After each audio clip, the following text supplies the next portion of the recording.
Hello guys, welcome back to my channel. ನೌಕರಿಗಳೆಲ್ಲ ನನ್ನ ಸ್ನೇಹಿತರಿಗೆ ಸಹೋದರಿಗೆ ನಮಸ್ಕಾರ. ಗೆಳೆಯರೆ, ಇವತ್ತು ನಾನು GTTC ಕ್ಲಾಸಸ್ ಕಂಟಿನ್ಯೂಷನ್ ಮಾಡ್ತಾ ಇದ್ದೀನಿ, which is the class number 24. Okay, ಈಗಾಗಲೇ ಯಾರ್ಯಾರು ನನ್ನ ಚಾನಲಲ್ಲಿ ಹಾಕಿರುವಂತಹ ವೀಡಿಯೋಸ್ನ ನೋಡಿಲ್ಲ, especially to the GTTC job aspirants, ಯಾರ್ಯಾರು ಅಪ್ಲಿಕೇಶನ್ನ ಸಬ್ಮಿಟ್ ಮಾಡಿದ್ದೀರಾ ಅವರೆಲ್ಲರೂ ವಾಚ್ ಮಾಡ್ತಾ ಇದ್ದೀರಾ ಅಂತ ನಾನು ತಿಳ್ಕೊಂಡಿದ್ದೀನಿ. ವಾಚ್ ಮಾಡಿಲ್ಲ ಅಂತಂದೆ ನನ್ನ ಹಳೆ ವೀಡಿಯೋಸ್ನೆಲ್ಲ ವಾಚ್ ಮಾಡಿ, ಅದನ್ನು ಸಹ description ಬಾಕ್ಸಲ್ಲಿರುತ್ತೆ.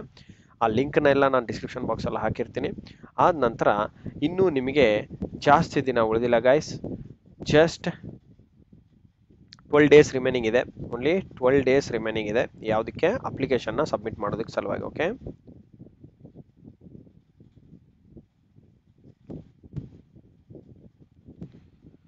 Which is the last date ಬಂದ್ಬಿಟ್ಟೇನು 15ನೇ ತಾರೀಕು ಜೂನ್ ಆಗಿರುತ್ತೆ, ನೆನ್ಪಿಟ್ಕೊಳ್ಳಿ. 2024 ಎಕ್ಸಾಮು ನಿಮಗೆ ಇನ್ನೂ ಎರಡೇ ತಿಂಗಳಲ್ಲಿ ಕಂಡಕ್ಟ್ ಮಾಡೋ ಚಾನ್ಸಸ್ ಇದ್ದಾವೆ. ಓಕೆ, ಯಾರೆಲ್ಲ ಪ್ರಿಪೇರ್ ಮಾಡಬೇಕಂತ ಇದ್ದೀರಾ ಆ್ಯಂಡ್ ಜಾಬ್ನ ಪಡಿಲೇಬೇಕು ಅಂತ ಇದ್ದೀರಾ, ಆಲ್ರೆಡಿ ತುಂಬ ಜನ ನಾವು ಮಾಡಿರುವಂತಹ ಕ್ಲಾಸಸಲ್ಲಿ ಲೈಕ್ BMRCL ಆಗಿರ್ಬೋದು ಹಾಗೂ KPCL ಆಗಿರ್ಬೋದು ಒಳ್ಳೆ ಸಕ್ಸಸ್ ರೇಟ್ ಬಂದಿದೆ. ಆದ ಕಾರಣದಿಂದ ನಾವು GTTCಗೂ ಸಹ ಕೋರ್ಸ್ನ ಲಾಂಚ್ ಮಾಡ್ತಾ ಇದ್ದೀವಿ. ಸೊ ಕೋರ್ಸ್ ಅವೈಲೇಬಲ್ ಇರುತ್ತೆ ಗೈಸ್. ಕೋರ್ಸು ಆ್ಯಸ್ ಪರ್ ನಿಮ್ಮ ಸಿಲೆಬಸ್ ಪ್ರಕಾರನೇ ನಾವು ಮಾಡಿರ್ತೀವಿ. ಕೋರ್ಸಿನ ಮಾಹಿತಿ ಬೇಕಿತ್ತಂತಂದರೆ ಈ ನಂಬರ್ಗೆ ನೀವು ಕರೆ ಮಾಡ್ಬೋದು. ಓಕೆ, ಸೊ ಕೋರ್ಸಿನ ಮಾಹಿತಿ ಬೇಕಿತ್ತಂದ್ರೆ ಈ ನಂಬರ್ ಕರೆ ಮಾಡಿ. ಹಾಗೂ GTTC ಎಲ್ಲ ಆಸ್ಪಿರೆಂಟ್ಸ್ಗೆ ಹೇಳೋದೇನಂತಂದರೆ, ಡಿಪ್ಲೊಮಾ ಆಗಿರ್ಬೋದು, ಮಾಸ್ಟರ್ಸ್ ಆಗಿರ್ಬೋದು, ನೀವು ಯಾವ್ಯಾವ ಫೀಲ್ಡ್ಗೆ ನಿಮ್ಮ ಅಪ್ಲಿಕೇಶನ್ನ ಸಬ್ಮಿಟ್ ಮಾಡ್ಕೊಂಡಿದ್ದೀರಾ, ನೀವು ಎಲ್ಲರಿಗೆ ಗ್ರೂಪ್ನ ಕ್ರಿಯೇಟ್ ಮಾಡಿದ್ದೀವಿ. ಟೆಲಿಗ್ರಾಮ್ ಗ್ರೂಪ್ ಲಿಂಕ್ ಇರುತ್ತೆ. ಓಕೆ, ಟೆಲಿಗ್ರಾಮ್ ಗ್ರೂಪ್ ಲಿಂಕ್ ಇದೆ. ಆ ಗ್ರೂಪಲ್ಲಿ ನೀವು ಜಾಯ್ನ್ ಆಗ್ಬೋದು ಆ್ಯಂಡ್ ಸೊ ದಟ್ ನಿಮ್ಮ ಡೌಟ್ಸ್ ಏನೇ ಇದ್ರೂ ಸಹ ಅಲ್ಲಿ ನಾವು ಕ್ಲಾರಿಫೈ ಮಾಡೋಣ ಅಂತ. Okay, and thank you guys. Let us ಯಾರ್ಯಾರು ನನ್ನ ಚಾನಲ್ನ ಹೊಸದಾಗಿ ವಾಚ್ ಮಾಡ್ತಾ ಇದ್ದೀರಾ, ಸಬ್ಸ್ಕ್ರೈಬ್ ಮಾಡ್ಕೊಳ್ಳಿ. ಸೊ ದಟ್ ನಿಮಗೆ ಪ್ರತಿಯೊಂದು ಈಚ್ ಆ್ಯಂಡ್ ಎವ್ರಿ ಅಪ್ಡೇಟ್ ಏನೇ ಸಿಕ್ಕಿದ್ರೂ ಸಹ ನಾನು ಇಮಿಡಿಯೇಟಾಗಿ ಪೋಸ್ಟ್ ಮಾಡ್ತೀನಿ. ಸೊ ದಟ್ ಅದನ್ನು ಮಿಸ್ ಮಾಡೋಕ್ಕೆ ಥರ ಚಾನ್ಸ್ ಇರಲ್ಲ ನಿಮಗೆ. ಸೊ ಇಮಿಡಿಯೇಟಾಗಿ ಇಂಟಿಮೇಷನ್ ಬರುತ್ತೆ, ನೀವು ಅದನ್ನು ವಾಚ್ ಮಾಡ್ಕೋಬೋದು. ಆದ ನಂತರ ನಾವು ಇವತ್ತು ನಾವು ಮಾಡಬೇಕಿರೋಂತಹ ಕೆಲವು important questions with respect to the GTTC examination ಬಗ್ಗೆ ನಾನು ಇವತ್ತು ಎಕ್ಸ್ಪ್ಲೇನ್ ಮಾಡ್ತೀನಿ. So let us go in deep into the subject. Okay, ನೋಡಿ guys, the question which calls for steam power generating stations. ನೋಡಿ, a steam power generating station normally works on dash cycle with modifications to have heat economy and greater efficiency. ಇವಾಗ cycle ಅಂದರೆ ಏನಕ್ಕೆ different types of cycles ಇದಾವೆ guys, depending on the type of machineries used and depending on the type of machineries used. ನೆನ್ಪಿಟ್ಕೊಳ್ಳಿ, machineries used and the process used and the type of technology ಅಂತಲೂ ಕರಿಬೋದು. Okay, ಈ 3 different aspects ಮೇಲೆ ನಿಮಗೆ cycles define ಆಗುತ್ತೆ. ಇಲ್ಲಿ ನೋಡಿ, have heat economy ಅಂದರೆ ಟೆಂಪ್ರೇಚರ್ ಕನ್ವರ್ಷನ್ ಎಫಿಷಿಯನ್ಸಿ ಜಾಸ್ತಿ ಇರಬೇಕು ಹಾಗೂ ಗ್ರೇಟರ್ ಎಫಿಷಿಯನ್ಸಿ ಇರಬೇಕು ಸೈಕಲಲ್ಲಿ ಅಂತಂದರೆ a steam power generating station normally works on dash cycle with modifications to have heat economy ಹಾಗೂ ಗ್ರೇಟರ್ ಎಫಿಷಿಯನ್ಸಿ ಅಂತಂದರೆ ಯಾವುದು? ನೋಡಿ, ನಿಮಗೆ ಕಾರ್ನರ್ ಸೈಕಲ್ ಒಂದಿರದೆ, ಬ್ರೇಟಾನ್ ಸೈಕಲ್ ಅಂತ ಒಂದಿದೆ, ರ್ಯಾಂಕೈನ್ ಹಾಗೂ ಓಟೋ ಸೈಕಲ್ ಅಂತ ಇದೆ. ಈಗ ಈ ಪರ್ಟಿಕ್ಯುಲರ್ ಸೈಕಲ್ಸ್ ಅಲ್ಲಿ ಯಾವ ಸೈಕಲ್ ಅಂತ ಹೇಗೆ ಐಡೆಂಟಿಫೈ ಮಾಡೋದು? ಓಕೆ, ನೋಡಿ, ಈಗ ಕಾರ್ನರ್ ಸೈಕಲ್ ಬಗ್ಗೆ ಮಾತಾಡೋದಾದ್ರೆ, ಈ ಕಾರ್ನರ್ ಸೈಕಲ್ ಅನ್ನೋದು ನಾವು ಥರ್ಮೋಡೈನಮಿಕ್ ಪ್ರಾಸೆಸ್ ಯೂಸ್ ಮಾಡ್ತೀವಿ ಗೈಸ್, ನೆನ್ಪಿಟ್ಕೊಳ್ಳಿ. ಯಾವುದು? ಥರ್ಮೋಡೈನಮಿಕ್ ಪ್ರಾಸೆಸ್ಗೆ ಯೂಸ್ ಮಾಡ್ತೀವಿ. ಇದರಲ್ಲಿ ನಿಮಗೆ 2 ಐಸೋಥರ್ಮಲ್ ಪ್ರಾಸೆಸ್ ಇರುತ್ತೆ ಹಾಗೂ 2 ಅಡಿಯಾಬೈಟಿಕ್ ಪ್ರಾಸೆಸ್ ಇರುತ್ತೆ. ಐಸೋಥರ್ಮಲ್ ಎಂದೇನು? Constant temperature. ಅಡಿಯಾಬೈಟಿಕ್ ಅಂತ ಎಂದೇನು? ಸೊ ಅಡಿಯಾಬೈಟಿಕ್ ಅಂತಂದ್ರೆ ಹೀಟ್ ಎಕ್ಸ್ಚೇಂಜ್ ಇರಲ್ಲ. ಓಕೆ, ನೋ ಹೀಟ್ ಎಕ್ಸ್ಚೇಂಜ್ ಅಂತ ಬರ್ತೀನಿ.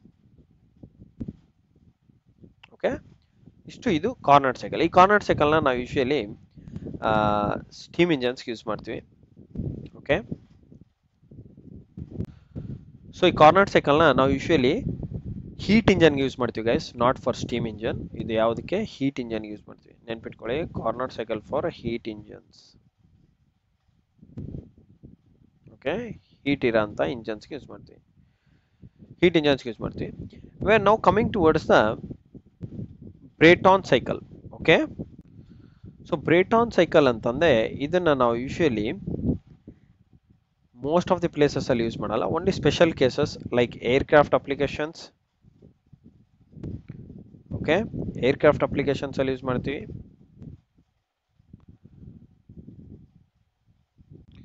ಸೊ ಏರ್ಕ್ರಾಫ್ಟ್ ಇಂಜನ್ಸ್ ಅಂತ ಇಟ್ಕೊಳ್ಳಿ, ಏರ್ಕ್ರಾಫ್ಟ್ ಇಂಜನ್ಸ್ ಅಲ್ಲಿ, ಹಾಗೂ ಇನ್ನೊಂದು ಟೈಪ್ ಆಫ್ ಇಂಜನ್ಸ್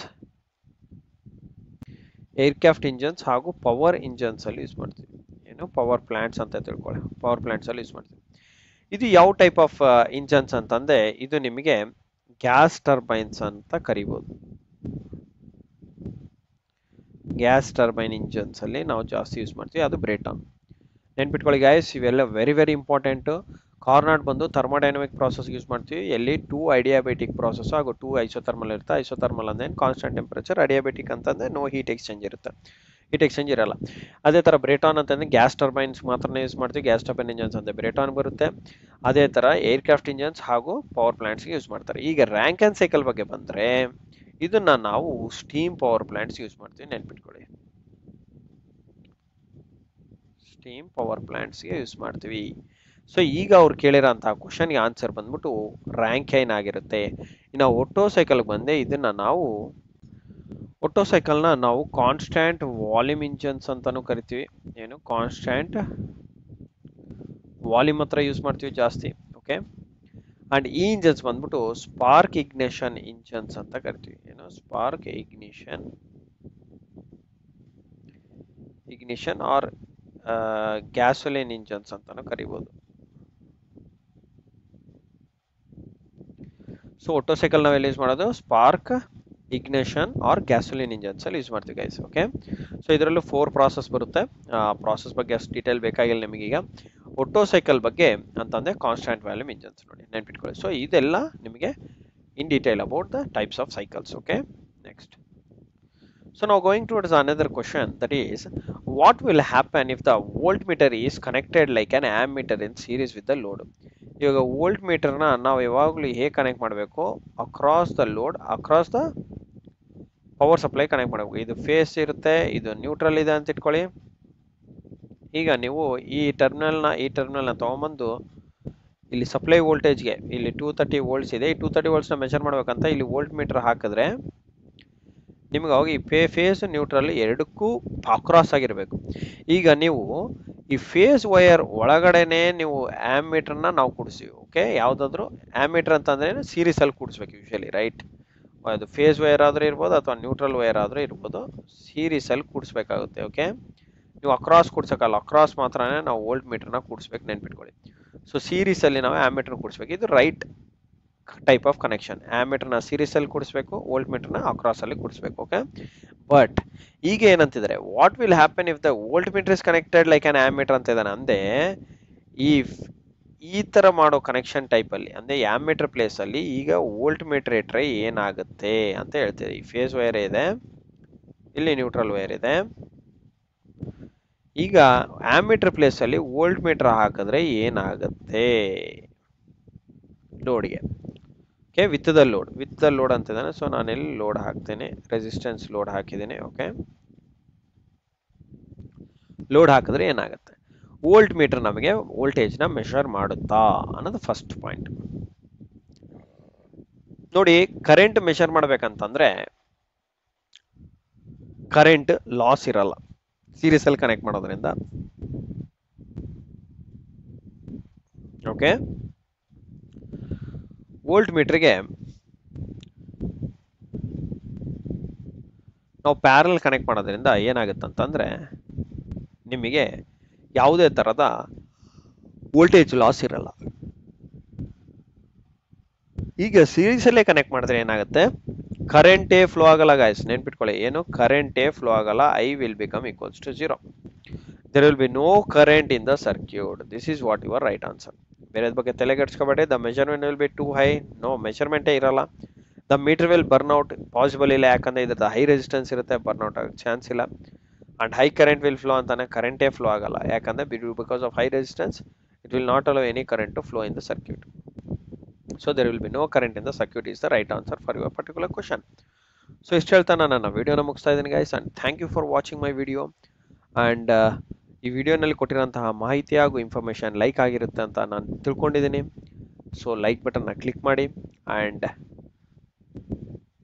ಕೋರ್ಸಿನ ಮಾಹಿತಿ ಬೇಕಿತ್ತಂತಂದರೆ do not waste your time, immediately contact ಮಾಡಿ ಈ ಪರ್ಟಿಕ್ಯುಲರ್ ನಂಬರ್ಗೆ. ಓಕೆ, ಕಂಪ್ಲೀಟ್ ಕೋರ್ಸ್ ಅವೈಲೇಬಲ್ ಇದೆ. ಓಕೆ, ಈ ನಂಬರ್ ಕರೆ ಮಾಡಿ ಹಾಗೂ ಮಾಹಿತಿನ ಪಡೀರಿ guys. And start preparing from today itself, do not without wasting any time. So ಯಾರಾದರೂ ಒಂದು ತಿಂಗಳು ಇದ್ದಾಗ ಪ್ರಿಪೇರ್ ಮಾಡೋದಕ್ಕಿಂತ ಈಗಿಂದನೇ ಪ್ರಿಪೇರ್ ಮಾಡೋದು ಎಷ್ಟೋ ಉತ್ತಮ ಅಂತ ನಾನು ಹೇಳ್ತೀನಿ. So prepare from today itself, not from tomorrow or day after tomorrow. Prepare from today and now itself. Okay, start your preparation and I wish you all the best guys. And Telegram link ಸಹ ನಾನು group description ಬಾಕ್ಸಲ್ಲಿ ಹಾಕಿರ್ತೀನಿ. ಅಲ್ಲಿಂದ ನೀವು ಗ್ರೂಪ್ಗೆ ನಿಮ್ಮ respective ಗ್ರೂಪ್ಸ್ಗೆ ಜಾಯ್ನ್ ಆಗ್ಬೋದು. ಓಕೆ, ಡಿಪ್ಲೊಮಾ ಇನ್ ಮೆಕ್ಯಾನಿಕಲ್ ಅವರು mechanical, diploma in mechatronics, E C ಇಗೆ ಇ ಸಿ, ಟ್ರಿಪಲ್ ಎಗೆ ಟ್ರಿಪಲ್ ಎ. ಓಕೆ, ಸೊ ಒಳ್ಳೆ ಅಪಾರ್ಚುನಿಟಿ ಇದೆ ಗೈಸ್, ಯೂಟಿಲೈಸ್ ಮಾಡ್ಕೊಳ್ಳಿ. And I wish you all the best. Good day, see you in the next session. Thank you.